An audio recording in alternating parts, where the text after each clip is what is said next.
Good morning ulit everyone. So welcome to my channel and it's me again, ang inyong chismosong Kaalda Vlogger. So gusto ko munang magpasalamat sa inyong lahat sa mga walang sawang tumatangkilik, nanonood, sumusuport at sumusubaybay ng mga content ko here on my YouTube channel. So eto huwag ninyong babaktawan o lalaktawan tong ating main topic ngayong araw. I'm sure na hindi ninyo pagsisisihan na pinanood nyo to mula umpisa hanggang hulihan. And syempre, huwag kayong mag-i-skip ng segments. Buuin nyo to start to finish. Kaya ito na, dumako na tayo sa ating main topic for today's video. Agad-agad. Ito na nga. Ito nung nag-host si Alden Richards sa isang contest or competition, Miss Universe ata to, or basta mga ganong pambabaeng patimpalak. Ito na nga, may nagsambit mamaya birthday ni Maine. Tapos sinabi ni Alden, oo nga, 3 hours na lang birthday na ng asawa ko. So, sasabihin niya ba yon kung wala lang, 'di ba? Kung nothing lang. So, ito na guys, watch this, mamaya ipapaliwanag sa inyo ng buong buo. So, ito na guys, watch this. So, At buat, mamaya ay birthday ni May. mamaya, ano ba, oras? Ilang oras na lang? Mga 4 what 3 hours and a half po? Birthday na sa... Kamustahin mo ni Ay po, Majaj? birthday na sa... Kamustahin mo ni Majaj? At kung nakita nyo na nga yung recap, so once again say TTO sa mga admins. So eto na, dumako na tayo sa ating main topic for today's video, agad-agad. Like what I said earlier, or gaya ng sinabi ko kanina, eto na nga. May mga nagtataka siguro or naguguluhan, no. So eto na, lilinawin natin ng bonggang-bongga. Natatandaan nyo ba yung nag-host si Alden ng isang beauty pageant kung saan isa siya sa mga host. Tapos may co-host siya na babae at sinabi niya mamaya birthday ni Maine. Ewan ko, parang sa SPS yata to na segment na yun na nga, siya yung nag-host na, at sinabi nga ata ni Miss Ice ay ata to, ay Gilas Alas, na mamaya birthday na ni Maine. At ito na nga, napasambit si Alden ng oo nga, no, oo, mamaya 3 hours na lang birthday na ng asawa ko. Birthday ng asawa ko. So doon pa lang guys, 'di ba? Ilalabas natin tong mga proof na to na talagang noon pa man mag-asawa na talaga si Alden at Maine.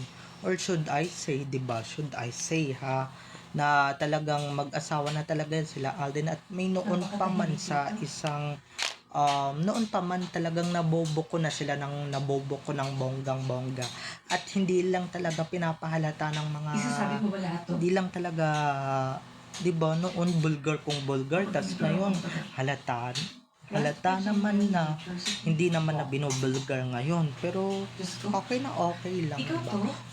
Ox lang naman talaga sa amin, ox lang talaga. Magaling ka ba? Ito may mga ganung bagay talaga na, di ba, hindi naman sasabihin yun ni Alden, marami siyang parap na marami pa namang sigurong patay na patay dyan si Alden, patay dyan kay Alden, dyan sa mga panahon na yan or oras na yan, di ba? Tapos sinabi niya na, oh my God, sinabi niya sa buong mundo, maraming nakakarinig, maraming nakakapanood na talagang birthday na ng asawa ko. 3 hours na lang. Siguro mga March to, no? Mga March 2018 or 2017. 'Di ba? Mga ganung eksena or mga ganung exact year ko natatandaan tong ano na to, itong kinikwento natin ngayon. Pero eto na nga mga ka-Aldab Nation, hindi ba? Mga ka-ADN, hindi niya sasabihin yun kung wala lang, at kung hindi niya asawa si May, hindi niya dapat sabihin yun, di ba? Birthday na ng asawa ko yung lumabas sa kanyang bebeg, di ba? Malinaw na malinaw, mas malinaw pa sa sinasabi ko talaga na birthday na ng asawa ko or birthday ng asawa ko, 'di ba? Tas pinapakalat na yun, ngayon hindi mag-asawa. Talaga ba? Ito, napakadami namin proof na talagang matagal na silang mag-asawa at noon pa man, talagang yung mga pinapakalat ninyo nowadays, maling-mali yan. Ito yung mga tama, ito yung legit, di ba? Ito ang katotohanan. Ito yung mga dapat natin talagang pagtuunan ng pansin, and syempre, pagtuunan natin ng attention, hindi mga kung ano-anong bagay. Just focus on our focus our attention to this news, kung saan yun, hindi mga false news, hindi mga fake news, di ba? Hindi mga false news na pinapakalat nila, di ba? Hindi kagaya ng iba dyan na to get attention of ours, na wala naman na din talagang makukuhang attention, wala naman na din makukuhang mga ganong bagay, di ba? Para tayo sa atin, focus lang tayo sa kung ano man yung goal natin, kung ano man talaga yung goal natin sa buhay, at kung ano man talaga ang goal natin na papagsakin yung mga animal dito sa social media, 'di ba? Yun lang naman yung purpose nila, 'di ba?